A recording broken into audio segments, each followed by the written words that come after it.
Hello dear students. उसी series को आगे बढ़ाते हैं और इम्पोर्टेंट जो क्वेश्चंस हैं, चैप्टरों के टॉपिक्स हैं, उनको बता रहे हैं। ये चैप्टर नंबर 3। चैप्टर नंबर 3 है, उसमें से थ्योरी का क्वेश्चन भी आना है और इससे न्यूमेरिकल की भी इतनी की इतनी प्रोबेबिलिटी है न्यूमेरिकल भी आना है। थ्योरी में कौन कौन से टॉपिक्स होंगे? तो थ्योरी में आपका टॉपिक इम्पोर्टेंट की दृष्टि से देखें तो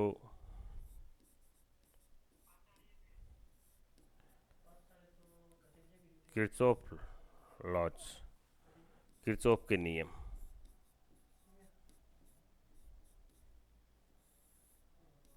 किर्चॉफ के नियम।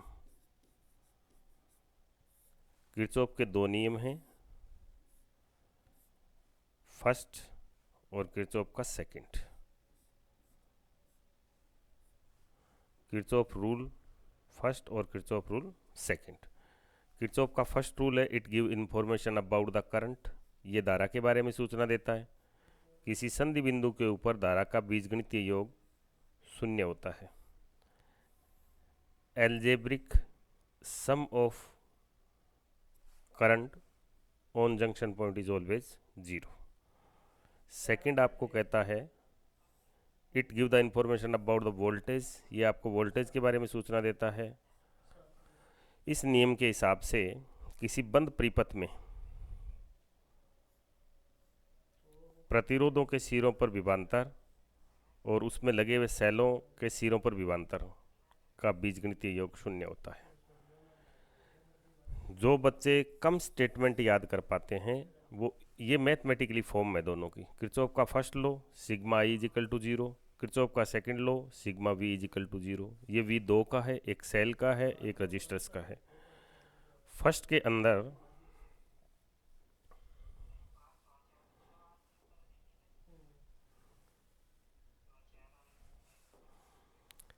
कई बार इसमें पूछते हैं कि इसमें कौन सी फिजिकल क्वांटिटी कांस्टेंट रहती है और इसमें कौन सी फिजिकल क्वांटिटी कंजर्व रहती है। इसमें कौन सी कंजर्व रहती है और इसमें कौन सी रहती है। इसमें करंट है तो करंट में तो मेनली चार्ज होता है, तो इसमें आवेश संरक्षित रहता है। इसमें कौन सी भौतिक राशि संरक्षित रहती है? तो आवेश। The Kirchhoff first law based on charge conservation. और सेकंड जो आपका रूल है, it is energy conservation rule लागू होता है इसमें। एनर्जी का कंजर्वेशन, इसमें ऊर्जा संरक्षित रहती है और इसमें आवेश संरक्षित रहता है। इसमें चार्ज कंजर्वेशन होता है जबकि इसमें एनर्जी कंजर्वेशन होता है। एक तो बेटा फर्स्ट तो टॉपिक ये देख लें, किर्चॉफ के दोनों रूल आप देख लें। सेकंड, इसके बाद आप इसका डेफिनेशन देखें, धारा घनत्व का, करंट डेंसिटी,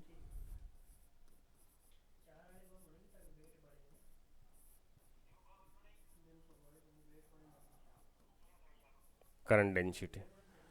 और सेकंड आप अपवहन वेग देखें, इसकी परिभाषा देखें,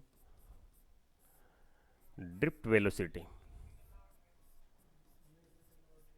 वेलोसिटी इसको आप जे से लिखेंगे, ये एक वेक्टर क्वांटिटी है। इसको आप वी डी से लिखेंगे, ये भी एक वेक्टर क्वांटिटी है। When we applied the electric field then the total free electron of conductor move toward to the positive pole with a constant velocity, with the average velocity. This average velocity is known as drift velocity. जब आप किसी भी चालक के ऊपर विद्युत क्षेत्र आरोपित करते हो तो सारे इलेक्ट्रॉन्स जो होते हैं वो धन सिरे की तरफ जिस औसत वेग से चलते हैं उस औसत वेग को हम क्या कहते हैं? अपवहन वेग कहते हैं। थर्ड, अपवहन वेग का फॉर्मूला होता है V D is equal to minus e E m into tau, the direction of drift velocity in the opposite direction of applied electric field. ये इसका फॉर्मूला है। अपव्यय वेग की दिशा आरोपित विद्युत क्षेत्र की विपरीत दिशा में होती है, क्योंकि ये आपका ड्रिफ्ट वेलोसिटी है और ये आपका अप्लाइड इलेक्ट्रिक फील्ड है। ये बताता है कि दोनों की डायरेक्शन एक दूसरे के अपोजिट है। इसका ऑर्डर किस ऑर्डर का होता है? इसका ऑर्डर होता है मिलीमीटर पर सेकंड। ये स्पीड इस ऑर्डर की होती है। थर्ड आप इसमें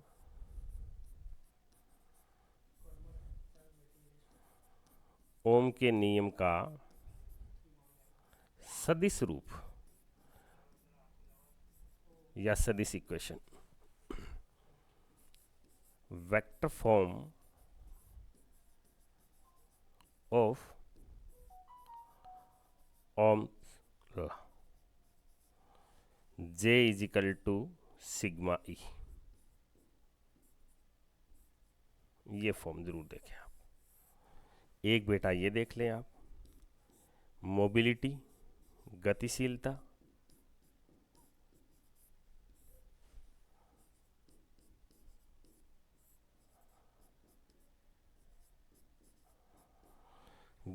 मोबिलिटी की दो तीन चीज़ें बताता हूं मैं आपको।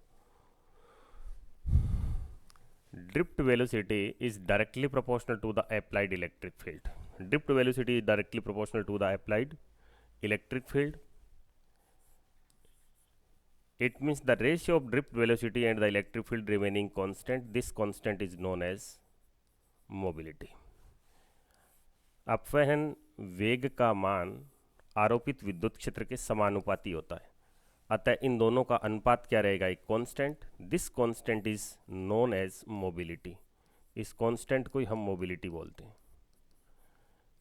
It is donated by mu. लेकिन ये कब हो पाता है? एट कांस्टेंट टेम्परेचर, नियत ताप पर. एट कांस्टेंट टेम्परेचर, नियत ताप पर. तो सर इसकी इम्पोर्टेंट क्या चीज़ है? इम्पोर्टेंट देखो, एक तो इसका डेफिनेशन है भाई. इन दोनों का जो रेशियो होता है उसे मोबिलिटी कहते हैं, अपवहन चाल का और विद्युत क्षेत्र का. इसका एक तो यूनिट इम्पोर्टेंट है. यूनिट इम्पोर्टेंट तो ऊपर वाली देखो क्या चीज़ है. ऊपर वाला वेलोसिटी है तो मीटर पर सेकंड. नीचे वाला क्या है? इलेक्ट्रिक फील्ड, विद्युत क्षेत्र. विद्युत क्षेत्र होता है वोल्ट पर मीटर. तो ये आपका बन गया metre square upon volt into second, या you also write it metre square volt inverse और सेकंड इनवर्स. ये इसका कौन सा यूनिट है? ये इसका ऐसा यूनिट है.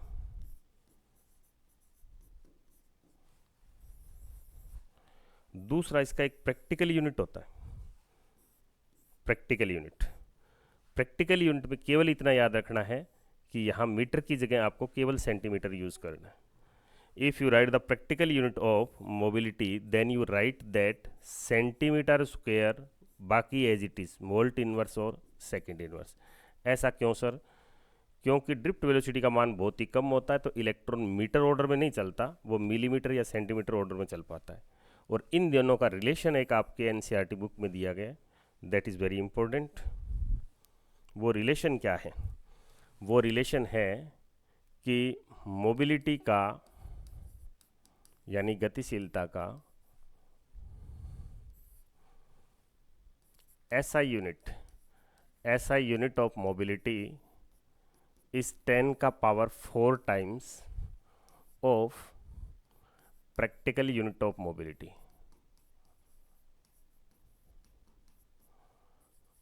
Unit of mobility.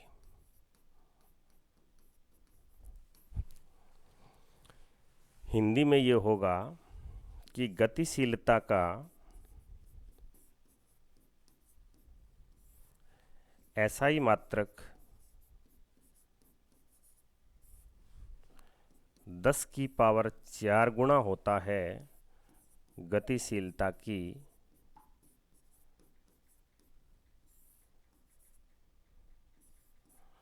Practical unit यानी प्रायोगिक मात्रक से.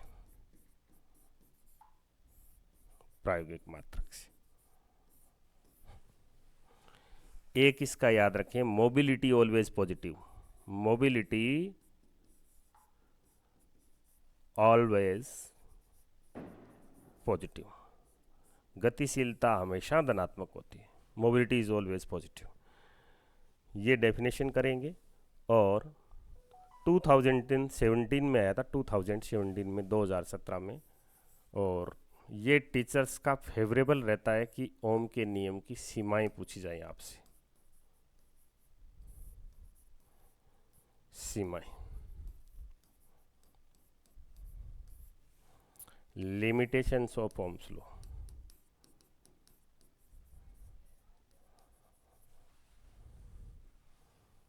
ऑफ ओम्स लॉ, ओम के नियम की सीमाएं। इनको आप ग्राफ से याद कर पाएंगे। 3 सीमाएं हैं ये, तीनों याद कर लेना भाई।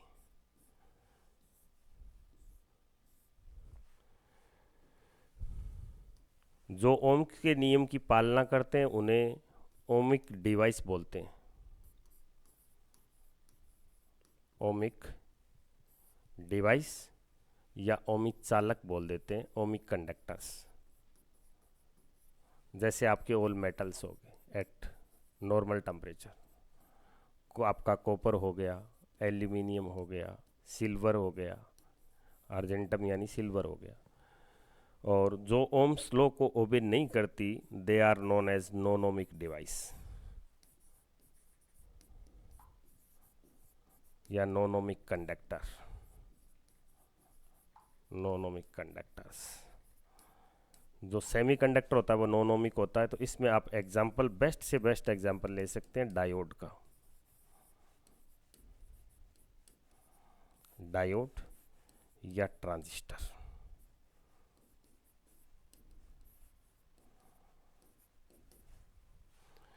तो ओम के नियम की सीमाएं बेटा पक्का देखेंगे आप।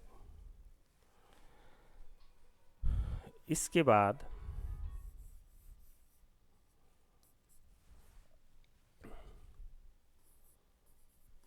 इसको तो आप 99.9% कन्फर्म मान के चलें।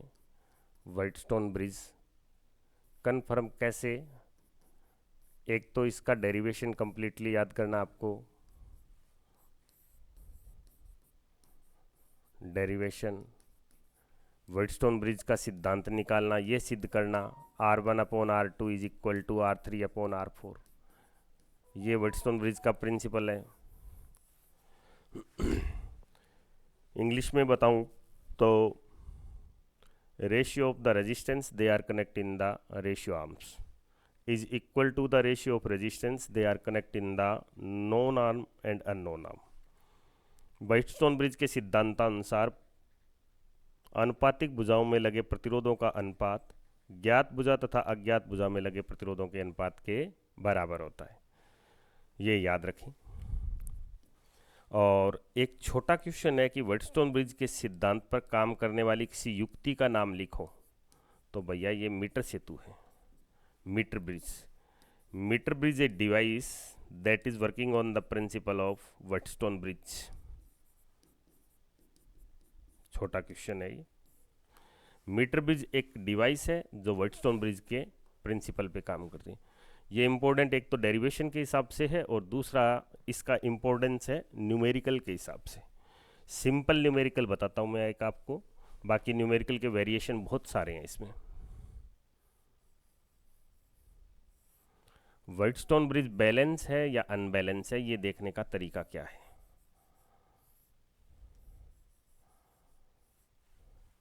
ये एक व्हाइटस्टोन ब्रिज बनाया मैंने, ये व्हाइटस्टोन ब्रिज है। यहाँ लगा हुआ है जैसे 2 ओम, यहाँ लगा हुआ है 4 ओम, यहाँ लगा दिया हमने 10 ओम,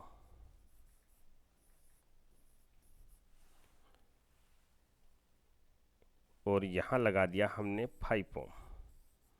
तो आपके डायरेक्टली देखने का तरीका बैलेंस है या अनबैलेंस है, ये कुछ भी बीच वाला।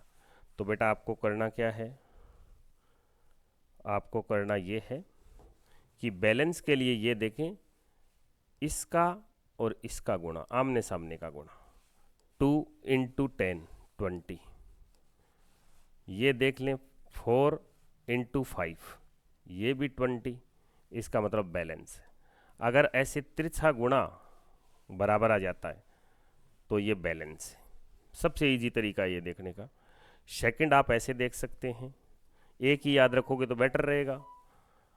बाकी मैं आपको दूसरी कंडीशन भी बता दूंगा कि आपको बैलेंस अनबैलेंस देखना है तो आप ऐसे देख लें।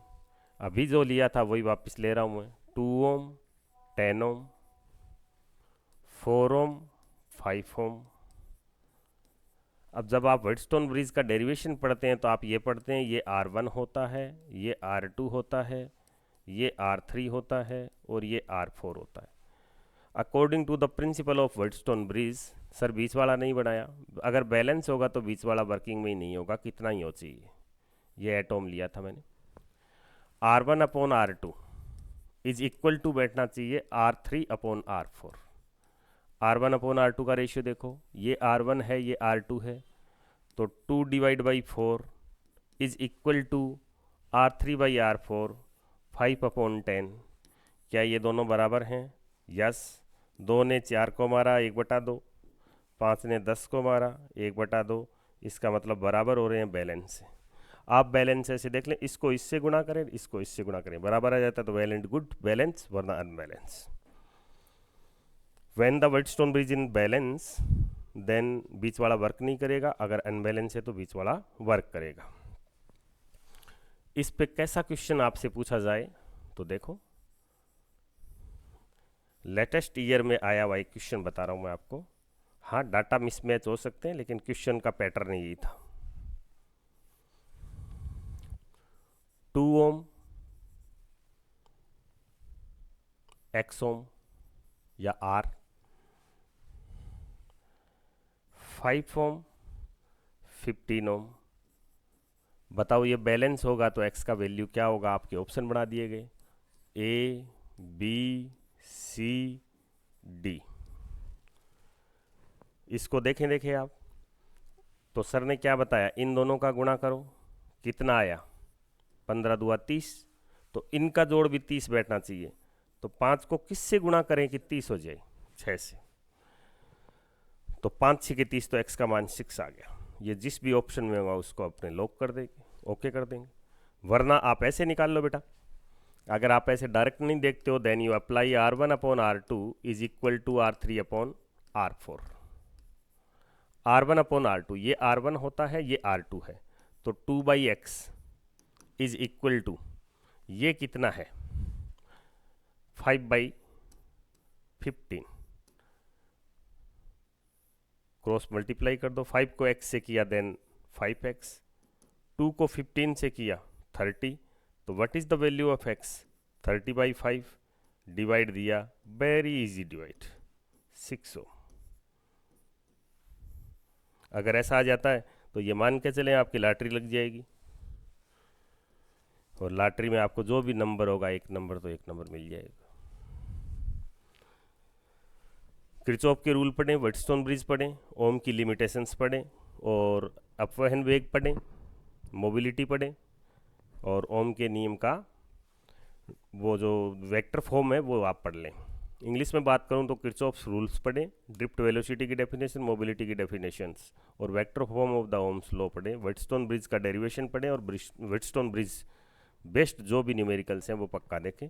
जहाँ तक मेरा विचार है तब तक न्यूमेरिकल इन दो तरह की फॉर्मेट में आते हैं इस चैप्टर से जब भी आते हैं। फर्स्ट तो आपका रहता है व्हाइटस्टोन ब्रिज, व्हाइटस्टोन ब्रिज,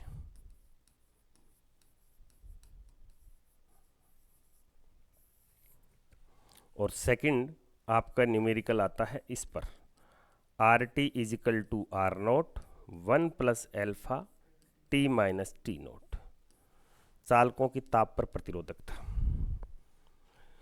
इसका जब भी होगा इस फॉर्मूले से होगा R1 upon R2 is equal to R3 upon R4, और ये तो मैंने फॉर्मूला आपको दे रखा है, इस पे हो जाएगा। अब तक के बीते साल में इन पर न्यूमेरिकल आए, इस चैप्टर के न्यूमेरिकल जब भी आते हैं तो बेटा मोटा मोटी इतना 3 नंबर चैप्टर आप याद करके जाएं, देन यू थोड़ा कॉन्फिडेंस में रहेंगे कि आप 3 नंबर चैप्टर के कर पाएंगे।